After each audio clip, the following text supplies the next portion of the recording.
দীঘায় নির্মীয়মান জগন্নাথ মন্দির নিয়ে শুভেন্দু অধিকারীর কটাক্ষের বিরুদ্ধে প্রতিবাদ মিছিল। পাশাপাশি দীঘাতে জগন্নাথ মন্দির নির্মাণের জন্য মুখ্যমন্ত্রীকে শুভেচ্ছা জানালো তৃণমূল কংগ্রেস। দীঘায় জগন্নাথ মন্দির নিয়ে বিরোধী দলনেতা শুভেন্দু অধিকারীর কটাক্ষ কুৎসা নিয়ে দীঘায় প্রতিবাদ মিছিল করল তৃণমূল কংগ্রেস। এদিন এই মিছিলে দীঘার সাধারণ মানুষজনের পাশাপাশি এই মিছিলে সামিল হন দীঘার বড় ও ক্ষুদ্র ব্যবসায়ী সহ টোটো ও অটো রিকশা চালকরা। পাশাপাশি এদিন দীঘায় জগন্নাথ মন্দির গড়ে তোলার জন্য মুখ্যমন্ত্রী মমতা বন্দ্যোপাধ্যায়কে ধন্যবাদ জ্ঞাপন করা হয় এই মিছিল থেকে। যুব তৃণমূল নেতা সুপ্রকাশ গিরির দাবি, এই জগন্নাথ মন্দির গড়ে ওঠার জন্য যেমন ভ্রমণার্থীদের একটি তীর্থস্থান পাওনা হবে, তেমনি এই মন্দিরকে ঘিরে দীঘা ও পার্শ্ববর্তী অঞ্চল সহ জেলার বহু মানুষের কর্মসংস্থান গড়ে উঠবে। এদিন নিউ দীঘা থেকে ওল্ড দীঘা পর্যন্ত প্রায় 3 কিলোমিটার পথ জুড়ে হাজার হাজার মানুষের মিছিল ও প্রতিবাদ পথসভা অনুষ্ঠিত হয়। নেতৃত্ব দেন কাঁথি সাংগঠনিক জেলা তৃণমূলের নেতা তথা পূর্ব মেদিনীপুর জেলা পরিষদের মৎস্য কর্মাধ্যক্ষ তরুণ জানা, কাঁথি সাংগঠনিক জেলা যুব সভাপতি তথা কাঁথি পুরসভার চেয়ারম্যান সুপ্রকাশ গিরি, জেলা সংখ্যালঘু নেতা আনোয়ার উদ্দিন সহ অন্যান্য নেতৃত্ববৃন্দ।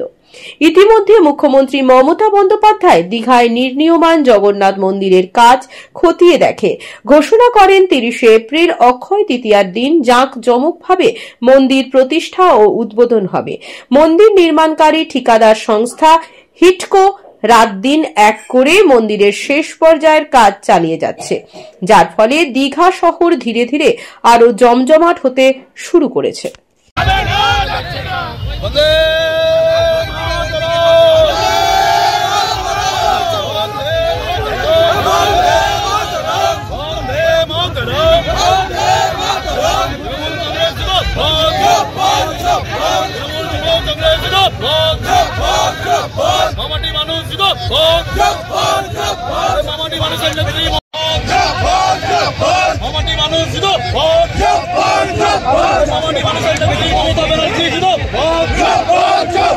জগন্নাথ মন্দির নিয়ে কুৎসা করছে কেন শুভেন্দু অধিকারী? জবাব চাই। এই জন্য তো হিন্দুরা ঐক্যবদ্ধ হচ্ছে, আরেকটা বাংলাদেশ করতে দেবে না। মুখ্যমন্ত্রী দীঘায় জগন্নাথ মন্দিরের কাজ, ওটা জগন্নাথ মন্দির নয়, জগন্নাথ মন্দির নয়। সরকারি টাকায় মন্দির মসজিদ গির্জা কিছু করা যায় না, গুরুদ্বারা করা যায় না। ওইটার নাম হচ্ছে শ্রী জগন্নাথ ধাম কালচারাল সেন্টার, সাংস্কৃতিক কেন্দ্র। আপনারা ভুল বোঝাবেন না। আর পুরী ধাম 4 ধামের এক ধাম, পুরী ধামকে নকল করলে হিন্দু মেনে নেবে না, হিন্দু মেনে নেবে না। দ্বৈতাবতীজিকে নিয়ে আসবো, দীঘা সহ মেদিনীপুরে ধর্মসভা করে মমতার ভণ্ডামির মুখোশ খুলব। আর ওটা মন্দির নয়, ওটা কালচারাল সেন্টার, সরকারি টাকায়। আমরা রাম মন্দির গড়েছি হিন্দুদের টাকায়, সরকারের টাকায় নয়। আমরা নিধি দিয়েছি। কোন ধর্মীয় প্রতিষ্ঠান সরকারি টাকায় করা যায় না। ওটা শ্রী জগন্নাথ ধাম কালচারাল সেন্টার। আর কোন হিন্দু বিরোধী রেড রোডে নামাজ পড়তে যাওয়া মমতা ব্যানার্জিকে বিশ্বাস করে না, করে না, করে না। তাই হিন্দুরা নন্দীগ্রামে ওকে হারিয়েছে, আবার হারাবে। কিছুদিন আগেই মাননীয় মুখ্যমন্ত্রী আমাদের জেলায় এসেছিলেন এবং দীঘায় এসেছিলেন তিনি। আপনারা সকলে জানেন যে আমাদের দীঘাতে একদম পুরীর আদলে, পুরীর মতন জগন্নাথ দেবের মন্দির একদম তৈরি হয়েছে এবং তার কাজ তিনি সরজমিনে খতিয়ে দেখেছেন এবং আগামী 30 এপ্রিল অক্ষয় তৃতীয়ার দিন এই মন্দিরের শুভ প্রতিষ্ঠা হবে। সেই দিনে মুখ্যমন্ত্রী নিজেই উপস্থিত থাকবেন। এরপরে আবার রথযাত্রা হবে। প্রথম বছর রথ এখান থেকে থাকবে, এখান থেকে রথ টানা হবে। তৃণমূল কংগ্রেসের কর্মীরা, দীঘার তৃণমূল কংগ্রেসের কর্মীরা আমরা মাননীয় মুখ্যমন্ত্রীকে এই যে সরকারি পদক্ষেপ, সেই পদক্ষেপের জন্য আমরা ধন্যবাদ জানালাম। তার সাথে সাথে আমরা বললাম যে এই জেলার একজন কুসন্তান, রাজ্যের বিরোধী দলনেতা, তিনি জগন্নাথ দেবের মন্দিরকেও ছাড়ছেন না। তিনি জগন্নাথকে নিয়েও কুৎসা করছেন, অপপ্রচার করছেন। তিনি বলছেন যে যেটা জগন্নাথ দেবের মন্দির নয়, এটি সাংস্কৃতিক মঞ্চ। তিনি নিজেকে সনাতন সনাতন বলেন, হিন্দু হিন্দু করে চিৎকার করছেন, আবার জগন্নাথ দেবের মন্দিরকে নিয়ে কটাক্ষ করছেন, কুৎসা করছেন, অপপ্রচার করছেন। তো আমি বলি যে আগামী দিনে শুভেন্দু অধিকারী যদি এই জগন্নাথ দেবের মন্দিরকে নিয়ে অপপ্রচার করেন, আমরা বৃহত্তর আন্দোলনে নামবো। কারণ এটা দীঘার মানুষের শুধু গর্ব নয়, রাজ্যের মানুষের গর্ব নয়, দেশের মানুষের গর্ব। পুরী যেমন আছে নিশ্চিতভাবে, পুরী একটা ধাম, পুরী আমাদের কাছে যেমন হৃদয় আছে, পুরীর মন্দির, পুরীর জগন্নাথ দেবকে যেমন আমরা প্রণাম করি, পুরীর জগন্নাথ দেবের কাছে যখন আমরা যাই পুজো দিই, ঠিক তেমনইভাবে আমাদের কাছে আবারও দীঘার একটি জগন্নাথ মন্দির আমরা উপহার পেলাম। তো সবকিছু মিলিয়ে আমাদের এই যে আজকের এই কর্মসূচি, আমরা সেই কর্মসূচি থেকে হুঁশিয়ারি দিয়েছি রাজ্যের। আজকে দীঘাতে একটা র্যালি হলো, এখন এটা স্ট্রিট কর্নার হলো, কি নিয়ে একটু বলেন। এক মমতা বন্দ্যোপাধ্যায় দীঘাতে পুরীর আদলে জগন্নাথ দেবের মন্দির নির্মাণ করেছেন।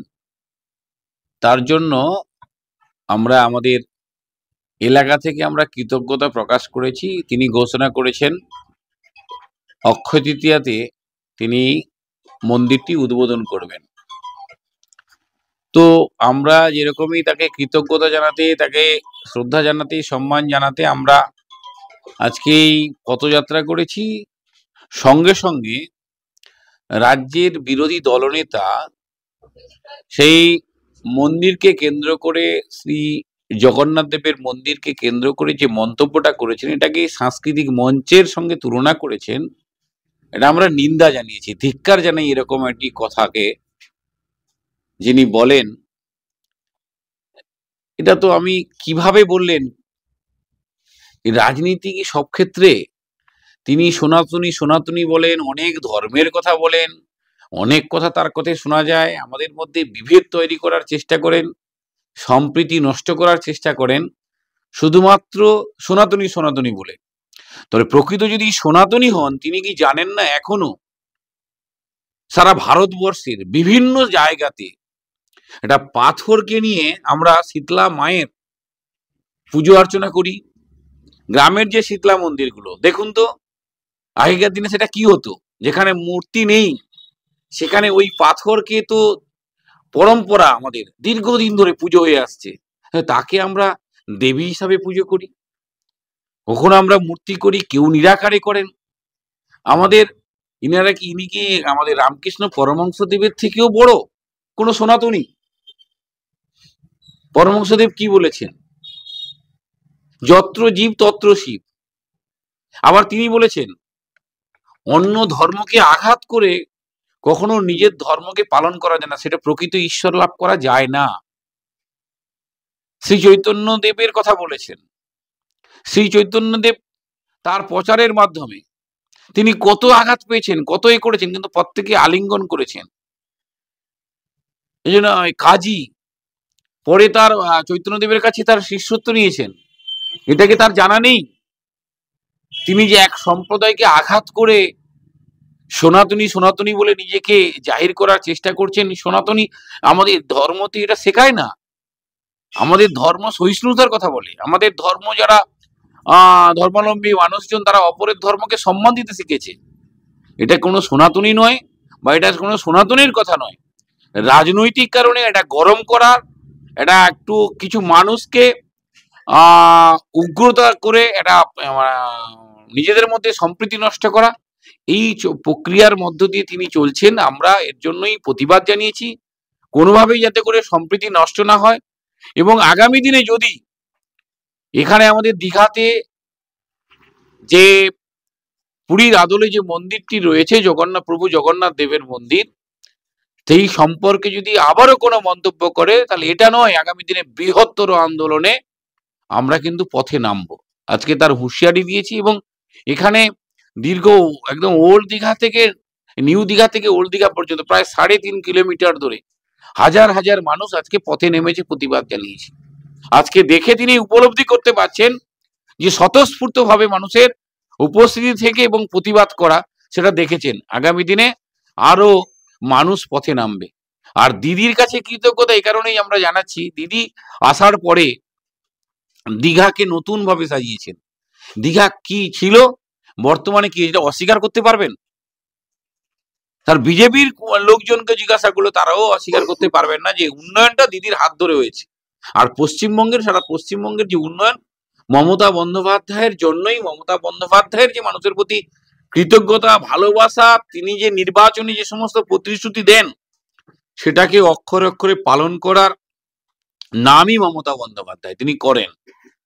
তা আমরা সেজন্যই গর্ব করি তার সংগঠনের একজন কর্মী হিসাবে, তার সহযোদ্ধা হিসাবে, একজন সৈনিক হিসাবে মমতা বন্দ্যোপাধ্যায়কে আমরা গর্বের সাথে বলি আমাদের মুখ্যমন্ত্রী আছেন বলে সমস্ত রাজনীতির ভেদাভেদ ভুলে গিয়ে তিনি সকলের জন্য উন্নয়ন করেন। আজকে কেন্দ্রের যে সরকার রয়েছে সেটা পশ্চিমবঙ্গের ক্ষেত্রে উন্নয়নের ক্ষেত্রে কেন বাধা সৃষ্টি করছেন? তাহলে এটা কি সার্বিক উন্নয়নে পশ্চিমবঙ্গ ভারতবর্ষের মানচিত্র থেকে বাদ চলে যায় কি করে? এটা তো দেখেননি। এলাকার উন্নয়নের সুফল পশ্চিমবাংলার মুখ্যমন্ত্রী যখন করেন সকলের জন্য করেন। যারা মমতা বন্দ্যোপাধ্যায়ের সমালোচনা করেন তাদের বাড়ির পরিবারের মায়েরাও মাসে যে টাকাটা তোলেন তারা ফেরত দেননি তো। অনেক দুর্নাম করেন, অনেক অপপ্রচার করেন, অনেক কুৎসা করেন, কিন্তু তার পরিবারের লোকেরাও তো বিনা পয়সা রেশনটা তুলতে যান। তো মমতা বন্দ্যোপাধ্যায় বলেন উন্নয়নটা সকলের জন্য, রাজনীতির জায়গায়, কিন্তু রাজ্য সরকার যে পরিষেবা সকলকে পাইয়ে দেওয়ার এই কাজটা মমতা বন্দ্যোপাধ্যায় করে। আমরা বলি রাজনীতির জায়গা থাকুক, ধর্মকে নিয়ে রাজনীতিটা বন্ধ হোক, এবং বিশেষ করে সনাতনী বলে আমার মনে হয় এটা আমাদের সনাতনের ক্ষেত্রে, আমাদের ক্ষেত্রে লজ্জা, এবং আমাদের ধর্মকে একদম নিচে তলানিতে নামিয়ে দেওয়ার যে চক্রান্ত চলছে সেটা বন্ধ হোক। এটা আমরা দৃঢ়তার সঙ্গে আমরা বলতে চাই। আগামী দিনে নিশ্চিতভাবে একজন সনাতনী হয়ে, একজন হিন্দু হয়ে আরো তীব্র প্রতিবাদ করব আগামী দিনে। বিজ্ঞাপনের চমক নয়, আছে আগামী দিনের প্রতিশ্রুতি, মানে কর ফ্যাশন। ছেলেদের যাবতীয় নিত্য নতুন পোশাকের বিপুল সম্ভার নিয়ে নবরূপে সজ্জিত কর ফ্যাশন। বিশেষ করে মনে রাখবেন আমাদের নতুন সংযোজন ছোট ছেলেদের পোশাকের বিপুল সম্ভার। আমাদের ঠিকানা ময়না রবিবারের বাজার। আমাদের আরেকটি শাখা বলাইপন্ডা বাজার, চৌরাস্তার দক্ষিণে ময়না। মনের মতন পোশাক মানেই কর ফ্যাশন। আপনার বাড়ির রং কিংবা বাথরুম ফিটিংস এন্ড স্যানিটারি মানে পছন্দের সেরা ঠিকানা এখন আপনার জলচক গুণময়ী এন্টারপ্রাইজ স্টোরে। জ্যাকোয়ার এন্ড এশিয়ান পেইন্টস এর সব থেকে বড় ডিসপ্লে সেন্টার এখন জলচকে। তাই আপনার বাড়িকে সাজিয়ে তুলুন Jaquar and Asian Paints complete solution দিয়ে। যোগাযোগের ঠিকানা জলচক প্রাইমারি স্কুলের পেছনে, পিংলা, পশ্চিম মেদিনীপুর। কল করুন 8240720151 এই নম্বরে।